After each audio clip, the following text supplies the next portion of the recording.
नमस्कार, astro science में आप सभी का बहुत बहुत स्वागत है। मैं हूं आपके साथ अंजलि और मेरे साथ हैं एस्ट्रो साइंटिस्ट गुरुदेव जीडी वशिष्ठ जी। सर, आपका बहुत बहुत स्वागत है। माता रानी खुशियां दे, सुख दे। अगर आपके घर में पारिवारिक शांति नहीं है, घर में लोगों के आपस में रिश्ते अच्छे नहीं हैं, पारिवारिक सदस्यों में हमेशा मतभेद होता है, लोग एक दूसरे से उखड़े उखड़े रहते हो, हर बात में विवाद होता हो और आप अपने घर में सुख शांति चाहते हैं, तो बने रहें हमारे साथ, क्योंकि आपके घरेलू कलेश का कारण और निवारण लेकर हमारे साथ हैं आपके अपने एस्ट्रो साइंटिस्ट गुरुदेव जीडी वशिष्ठ जी।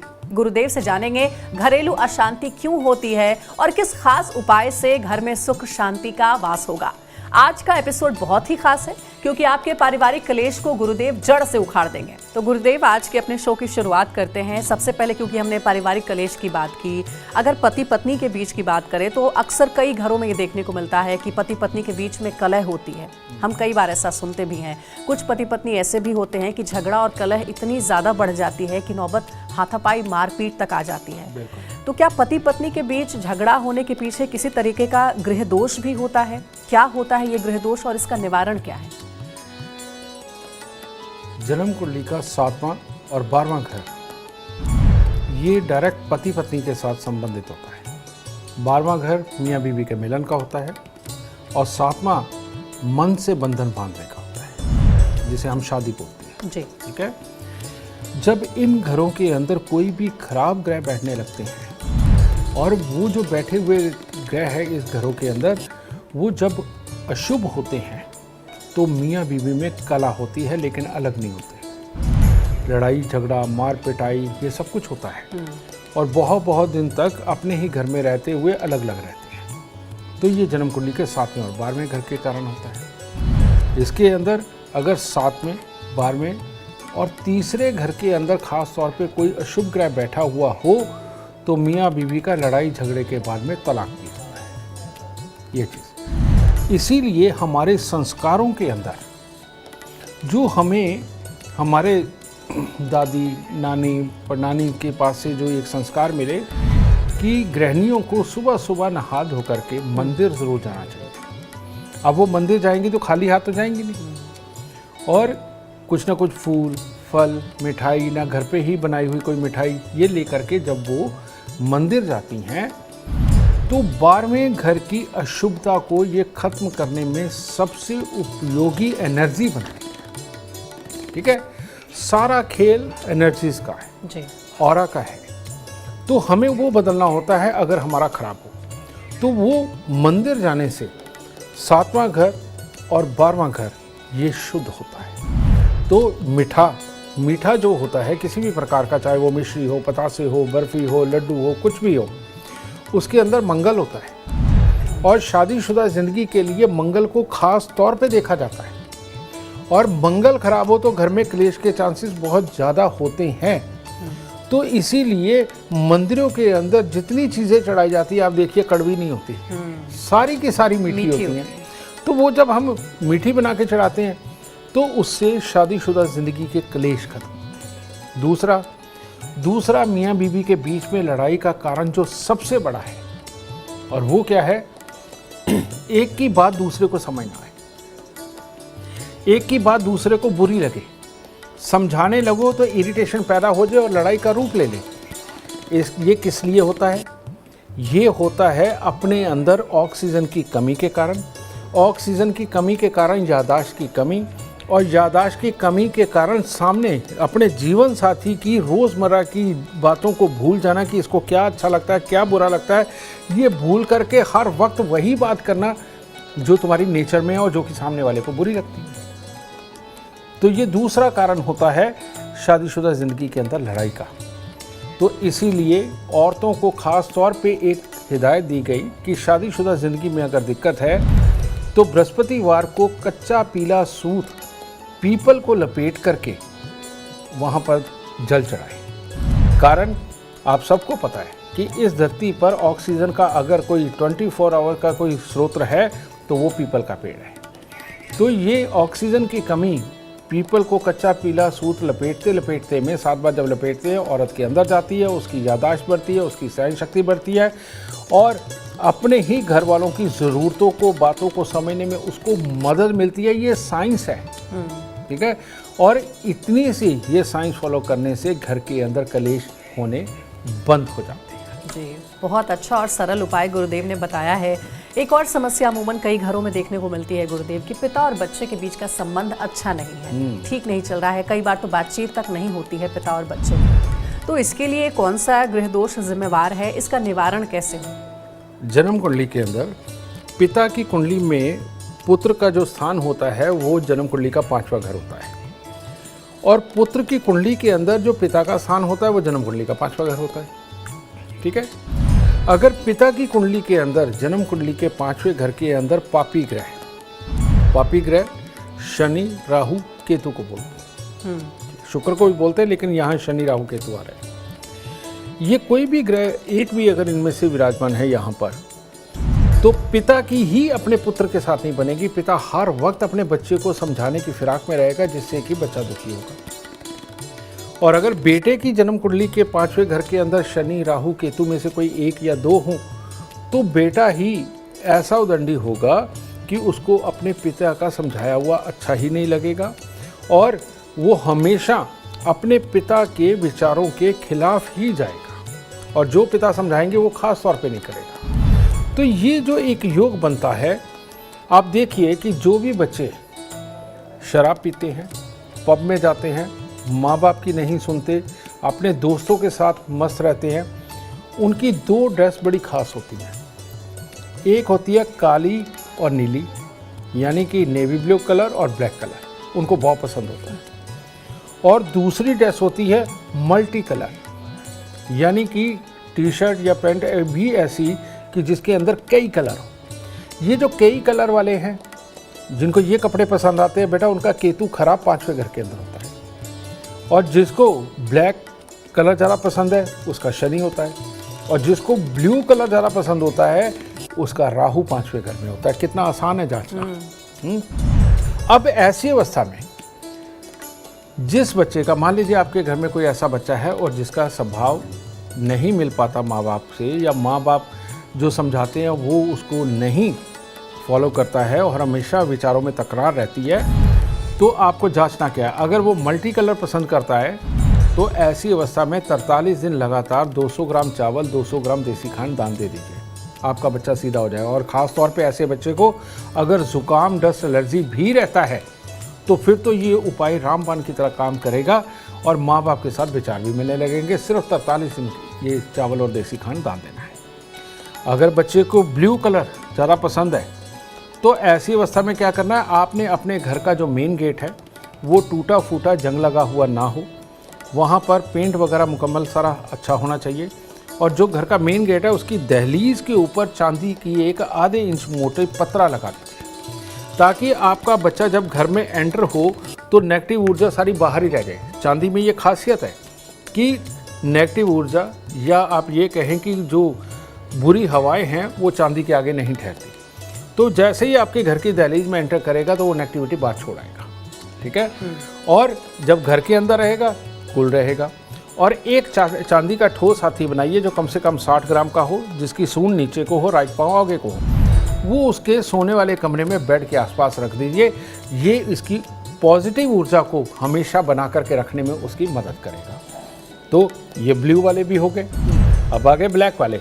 अगर आपके बच्चे को ब्लैक कलर बहुत ज़्यादा पसंद है और चिड़चिड़ा रहता है, उसकी आंखों में दिक्कत रहती है, इरिटेट रहता है, जल्दी बाल सफ़ेद भी हो रहे हैं, अगर इस तरह के सिम्टम्स बच्चे के अंदर है और आपका कहना नहीं मानता और आपस में नहीं बनती है, कुछ नहीं, माँ करे या बाप करे, 43 दिन लगातार 8 साबुत बादाम लेकर के मंदिर चढ़ाएं, प्रणाम करें, आते हुए 4 वापस उठा करके ले आने, ठीक है, और लाके लोहे के डिब्बे में बंद करके उनको किसी अंधेरी जगह पे रखें जहां सूरज की रोशनी ना पड़ती हो। 43 दिन ऐसा करने के बाद डिब्बे को बंद करके वहीं पड़ा रहने दें, और 1 साल तक इन बादामों को अपने घर पे रखें। 1 साल बाद उठा करके बादामों को जल प्रवाह कर दें, डिब्बा कहीं बाहर फेंक। आप ये करके देखिए, पक्की बात है, ये लाल किताब अमृत के उपाय, वशीय ज्योतिष के उपाय आपकी पूरी ज़िंदगी के दुख तकलीफ ख़त्म करने में पूरी तरह सक्षम है।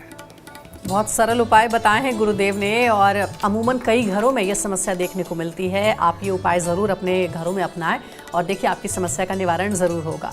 आप देखते रहिए एस्ट्रो साइंस। हमारे एस्ट्रो साइंटिस्ट गुरुदेव GD वशिष्ठ जी आपको सरल उपाय आगे भी बताने वाले हैं जो आपके घर में हर तरह के कलह को जड़ से खत्म कर देगा। गुरुदेव ऐसा कहते हैं कि बच्चे की सबसे पहली गुरु या फिर दोस्त कह लें वो उसकी माँ होती है। माँ और बच्चे का प्यार किसी गवाही का मोहताज नहीं है। लेकिन अगर बच्चे अपनी माँ की ना सुनते हो या हमेशा अपनी माँ से कटे कटे रहते हो, इसके पीछे का क्या कारण है और ऐसी माँओं को क्या उपाय करना चाहिए? यही बात है बेटा कि हम ये एक्सपेक्ट करते हैं कि एस्ट्रोलॉजी के पास हर जवाब है और हर सवाल जब मर्जी दागे और उसका जवाब सामने से आ जाएगा। इसके पीछे टेक्निकल रीज़न बहुत सारे हैं। टेक्निकल रीज़न क्या है? अगर माँ की जन्म कुंडली के अंदर चौथे घर के अंदर कोई बहुत ही खराब ग्रह बैठे हैं तो उसके घर में तो क्लेश रहना ही रहना है। और अगर बच्चे की जन्म कुंडली के अंदर चंद्रमा बहुत खराब अवस्था के अंदर है तो ऐसी अवस्था में भी माँ के दुखों का कोई ना कोई हिस्सा पैदा होता ही रहेगा।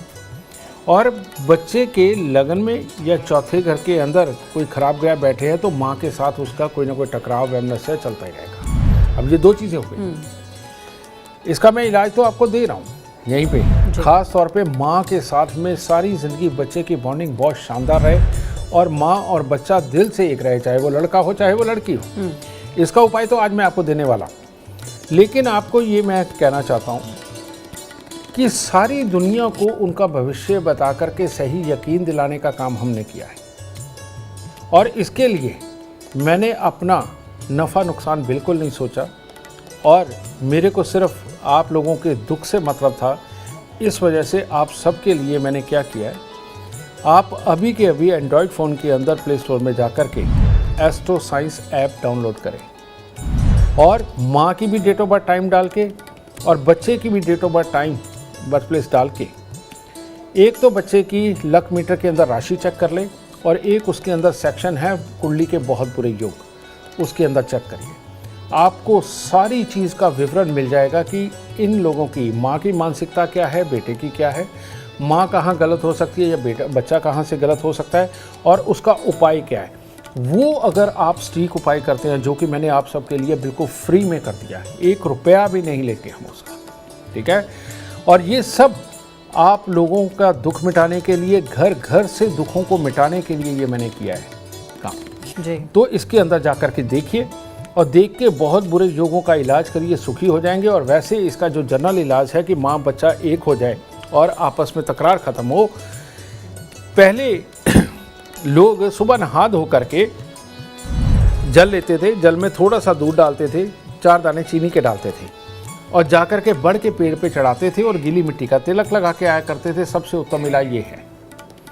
इसके अलावा अगर बड़ का पेड़ आपके घर पे नहीं, जैसे कि पहाड़ों पे नहीं मिलता, तो ऐसी अवस्था में आपने क्या करना है कि दूध में हलवा बनाना है, यानी कि सूजी भूननी है, घी के अंदर चीनी वैसे डालनी है। जब पानी डालने का वक्त आता है तब आपने उसके अंदर दूध डालना है और उसको पका लो। और हर मंगलवार को ये दूध के अंदर बना हुआ हलवा मंदिर चढ़ा करके गरीबों में बांटो। ये सबसे उत्तम इलाज है माँ और बच्चों की आपस में अच्छी बॉन्डिंग बनाने के लिए, रुपए पैसे प्रॉपर्टी के अंदर आने वाली बाधाओं को हटाने के लिए, अपने घर के अंदर बिल्कुल कूल माइंड होके हंसते खेलते आपस में परिवार को चलाने के लिए सबसे उत्तम उपाय है जो आपको ज़रूर करना चाहिए जी। और अब अगला सवाल जो है गुरुदेव, वो लगभग हर घर की समस्या है। वो सवाल ये है कि कहते हैं कि शादी के बाद बहू जो है वो अगर किसी के सबसे करीब होती है तो वो अपनी सास के करीब होती है, लेकिन सास बहू की जो नोक झोंक है वो अगर बढ़ जाती है तो पूरा घर का माहौल मानो बिगड़ जाता है। ऐसे कौन से ग्रह हैं जो सास और बहू की आपस में नहीं बनने देते हैं? उनका वैचारिक मतभेद बड़े झगड़े में बदलकर रोज घर का माहौल खराब कर देता है, और इसके लिए क्या खास उपाय है जिससे कि सास और बहू में प्यार बढ़े, कभी तकरार ना हो? जन्म कुंडली के अंदर चौथा घर होता है माँ का, पति की माँ, और 7वां घर होता है पति का, अगर हम एक लड़की या औरत की कुंडली की बात करते हैं जी। चौथे घर से पानी देखा जाता है और 7वें घर से मिट्टी देखी जाती है, खेती वाली, ठीक है। तो इन दोनों का मेल तो है ही नहीं। अगर लिमिटेड मात्रा में खेती के अंदर पानी जाए तो फसल पैदा होती है, घर में खुशहाली आती है ना। इसको आप ये कह सकते हैं कि अगर सास का इंटरफेरेंस थोड़ा कम रहे तो घर में खुशहाली ज़्यादा अच्छी रहती है। ठीक है, लेकिन अब बाढ़ वाली सिचुएशन देखिए कि बाढ़ आती है तो वो क्या करती है, जब बाढ़ आती है वो खेतों की मिट्टी को काट के बहुत बड़ा हिस्सा अपने साथ बहा करके ले जाती है। यानी कि इसे बोलते हैं चौथे और सातवें घर की लड़ाई, यानी चंद्र शुक्र आपस में मिलकर के नीच केतु बनाते हैं। ये एस्ट्रोलॉजिकल वे है इसको जानने का। तो ये पानी और मिट्टी की जो लड़ाई है यही सास और बहू की लड़ाई है जी। ठीक है, इसके अंदर हमें देखना क्या है। अब हो सकता है बहू गलत हो सकता है सास गलत हो, तो ये चीज़ है। तो ऐसी अवस्था के अंदर एक मीडिएशन के लिए कोई होना चाहिए जो इन दोनों को समझा सके कि कौन गलत है कौन सही है, और बात को ये अपने ऊपर लेकर के ठंडा कर सके। ऐसे ही एस्ट्रोलॉजी है। कहते हैं दो दुश्मन ग्रह अगर आपस में मिल रहे हैं तो बीच में एक ग्रह ऐसा बैठा दीजिए जो इसका भी मित्र हो इसका भी मित्र हो, तो ये लड़ाई बंद हो जाती है। ये बड़ा मुश्किल संयोग भी है गुरुदेव। हाँ, जो आप कह रहे हैं। नहीं मैं इसका अभी बताऊंगा कि हमारे संस्कारों में इसे कैसे किया गया जी। हमारे संस्कारों के अंदर सबसे पहले लड़की को दहेज के अंदर चांदी देते थे ज़्यादा। ठीक है, अब लोग अमीर हो गए, सोना देना शुरू कर दिया। अब जितना ज़्यादा दहेज के अंदर सोना आता है तो वो चांदी तो आई नहीं जी। ठीक है, उसकी वजह से बृहस्पति देव आ गए, जिसके कारण गर्मी रहती है। और लड़की को घमंड रहता है कि मैं पैसा ज़्यादा लेके आई हूँ, मैं अमीर घर से आई हूँ। वो भी एक पंगा पड़ता है। एक ये, दूसरा जो लड़की सिंदूर नहीं लगाती, माथे पे लाल रंग की बिंदी नहीं लगाती और हाथ में वो जो चूड़ा पहनते हैं ये नहीं पहनती, बहुत जल्दी त्याग देती है, उसके घर में सास बहू की लड़ाई कंफर्म है, तय है। क्योंकि ये साइंस है। ये मंगल जब तक बहू धारण नहीं करके रखेगी तब तक बातों को सहने की शक्ति उसके अंदर डेवलप नहीं होगी। ठीक है, एक ये चीज़। चलिए मॉडर्न ज़माना है, आप चूड़ा भी नहीं पहन सकते, सिंदूर भी नहीं लगा सकते, बिंदी भी नहीं लगा सकते, चलो मान लिया। एक काम कर लीजिए, एक चांदी की डिब्बी लीजिए, चांदी की डिब्बी में शहद भर लीजिए और शहद भर के एल्फी वगैरह से उसको चिपका लीजिए ताकि वो शहद बाहर ना आए। जिस भी घर में सास बहू की लड़ाई होती है, अगर सास और बहू को ये दोनों को एक एक डिब्बी रखवा दी जाए, यानी कि मंगल इन दोनों के बीच में स्थापित कर दिया जाए, तो इनका मन अपने आप नरम होकर के एक दूसरे की बात को समझने लगेगा और कलेश खत्म हो जाएगा। सब साइंस है, लेकिन ये आम लोगों को पता नहीं कि ये साइंस है। वो इसको अलौकिक चीज़ें समझते हैं। अलौकिक नहीं है, ये साइंस है। और जो मैं साइंस आपको बता रहा हूँ ये भी एक तरह की आपकी किस्मत की ये मेडिसिन है। खा के देखिए, सास बहू के कलेश खत्म हो जाएंगे। देखिए गुरुदेव ने आपकी सबसे बड़ी समस्या का निवारण बता दिया है। बहुत ही सरल उपाय है, ज़रूर अपने अपने घरों में इसे इस्तेमाल करें। दादा दादी या फिर नाना नानी अपने पोते पोतियों से बहुत करीब होते हैं।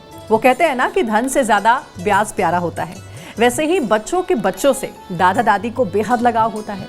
लेकिन बच्चे अगर अपने दादा दादी की इज्जत नहीं करते या उनके साथ रहना पसंद नहीं करते तो इसके पीछे कारण और निवारण क्या है, गुरुदेव से हम जानेंगे।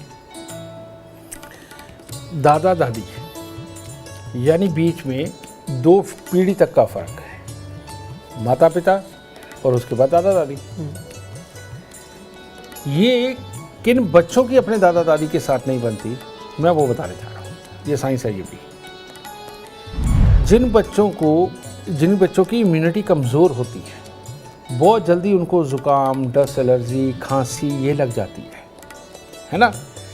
इन लोगों का बृहस्पति खराब होता है। या जिनके घरों के अंदर सांस, टीबी या पैरालाइज का बीस है, कहने का मतलब खानदान के अंदर किसी को रहा है, इन लोगों के भी दादा दादी के साथ बनने में दिक्कत आती है।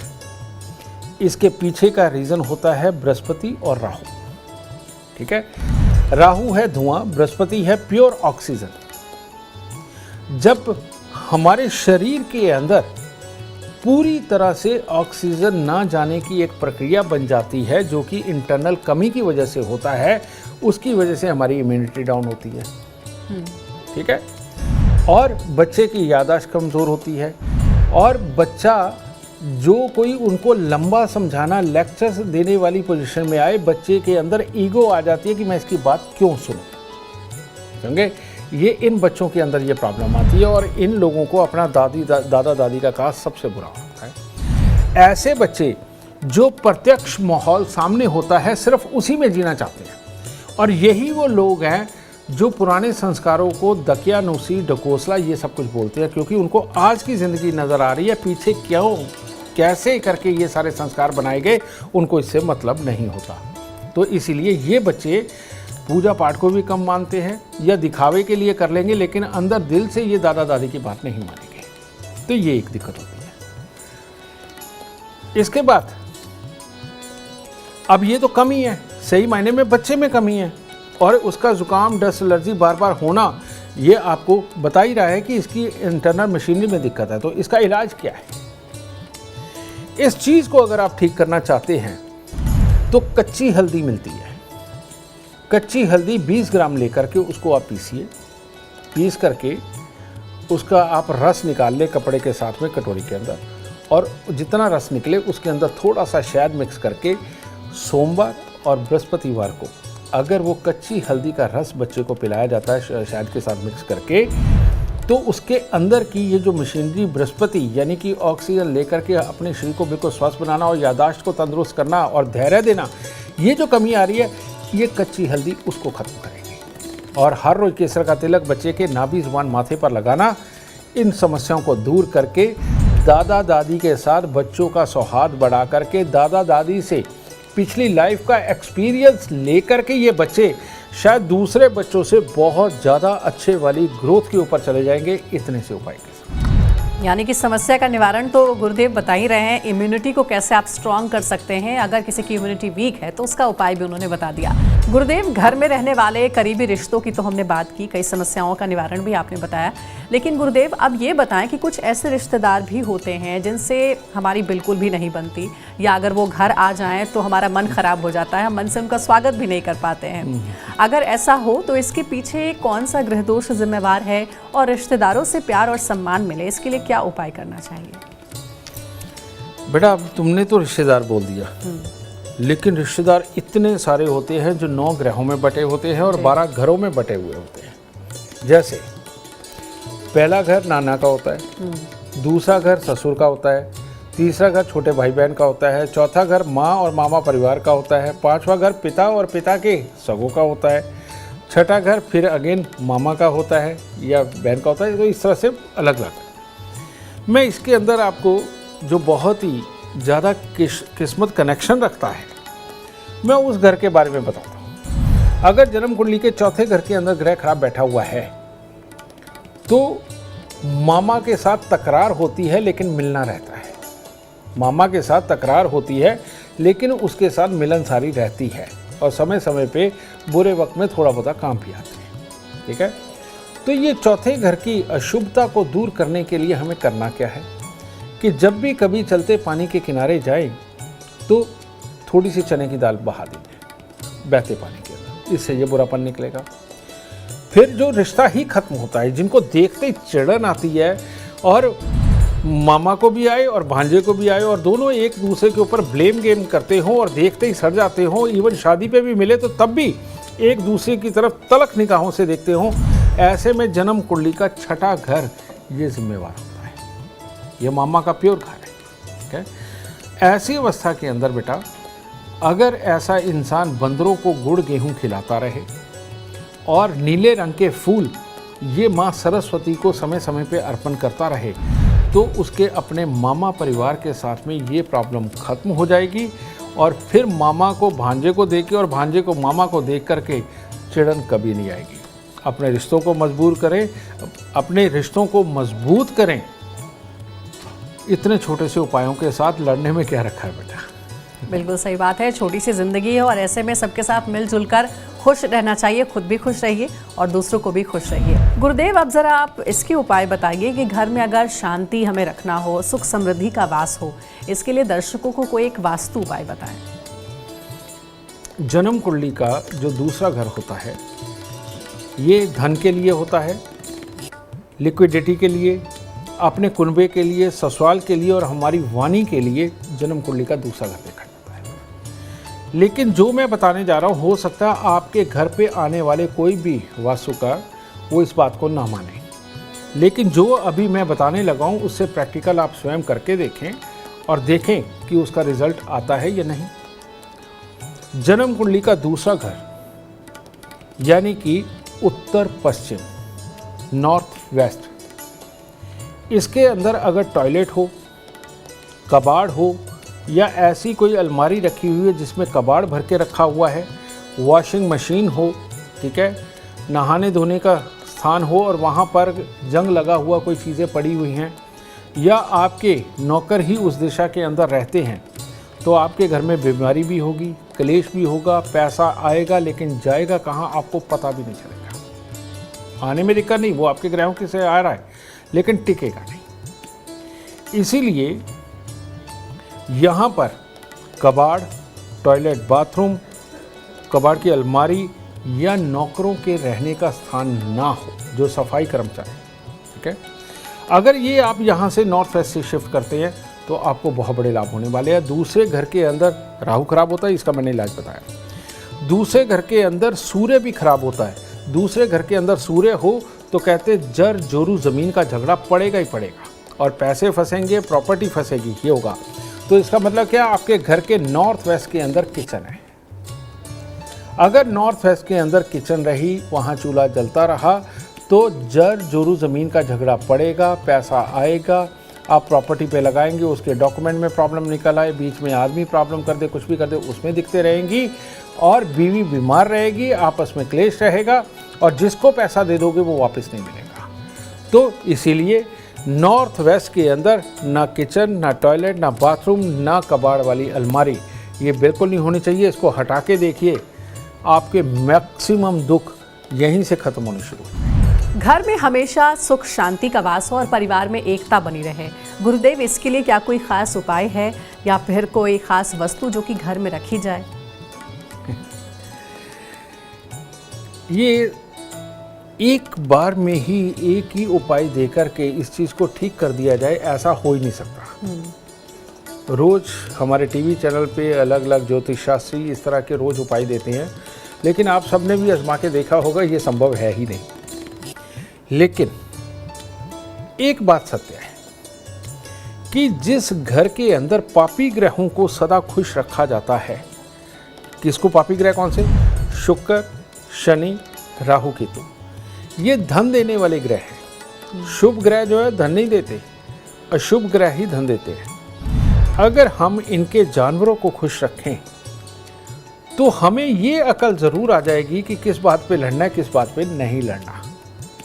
क्योंकि लड़ना भी ज़रूरी होता है, कई बार हक की बात होती है, कई बार सामने से गलत हो रहा होता है, उसका जवाब देना भी ज़रूरी होता है, ठीक है, उससे नहीं बचना, लेकिन बेमतलब की बातों से बचना ज़रूरी है, जिसके कारण घर में सुख शांति बनी रहे। तो आज आप सबको, आपके घर में रुपया पैसा आए, आपके बच्चे तरक्की करें, आपके आइडियाज़ सक्सेस हों, मियाँ बीवी का रिश्ता परफेक्ट रहे और घर के अंदर किसी चीज़ की कमी ना हो, उसका मैं उपाय देने जा रहा हूँ। और वो उपाय क्या है? वही हमारे दादी नानी के समय का उपाय। वो क्या? वो खाने से पहले 3 ग्रास निकालते थे, एक गाय का, एक कुत्ते का, एक कौवे का। तो ऐसे में आज के ज़माने में आपके बच्चे नहीं मान रहे, कोई बात नहीं, लेकिन घर की गृहिणी को क्या चाहिए? आज जब घर का खाना बनने लगा है सुबह के वक्त में, वो जो पहली रोटी तवे के ऊपर डाली है ना, उसको पका के उसको अलग रख दे और सबको खाना पीना खिलाए, सबको ऑफिस भेजे, स्कूल भेजे, और उसके बाद वो एक रोटी को आधी तोड़ के गाय को दे दे, आधी कुत्ते को डाल दे और आधी छोटा छोटा चूरा करके कौवों के लिए डाल दे। जो गृहिणी ये वाला उपाय रोज नहीं भूलेगी, आप इसी 1 साल के अंदर देखिएगा, घर के अंदर पति के सुख को वाच करके देखिए, बच्चों के सुख को वाच करके देखिए, पैसे के सुख को वाच करके देखिए, और जो लोग तुम्हारे को पहले साथ नहीं देते थे और तुम्हारी बात को अहमियत नहीं देते थे, किस तरह से वो चल चल के आपको आकर के अहमियत देने लग जाएंगे। ये आप करके देखिए। ये लाल किताब का अमृतमयी इलाज है और ये करने से आज की डेट में लाखों करोड़ों घर सुखी हो चुके हैं और आपको जल्दी सुखी हो जाना चाहिए ये उपाय करके। तो गुरुदेव के उपाय आप आजमा कर देखें, देखना कैसे घर से आपके कलह, कष्ट और परेशानियां कोसों दूर भाग जाएंगी। उम्मीद करते हैं आपको आज का विषय पसंद आया होगा। कल आपके सामने लेकर आएंगे एक और विषय जो आपकी कॉम्प्लिकेटेड लाइफ को बना देगा आसान और खुशियों से भरपूर। अगर आप हमारे गुरुदेव से मिलना चाहते हैं या पर्सनली बात करना चाहते हैं तो हमें आप कॉल करें 9999905222 पर। फिलहाल समय हो गया है आपसे इजाजत लेने का। आप बने रहे हमारे साथ और हमारे एस्ट्रो साइंटिस्ट गुरुदेव GD वशिष्ठ जी के साथ। देखना ना भूले एस्ट्रो साइंस रोजाना सुबह 8 बजे। नमस्कार।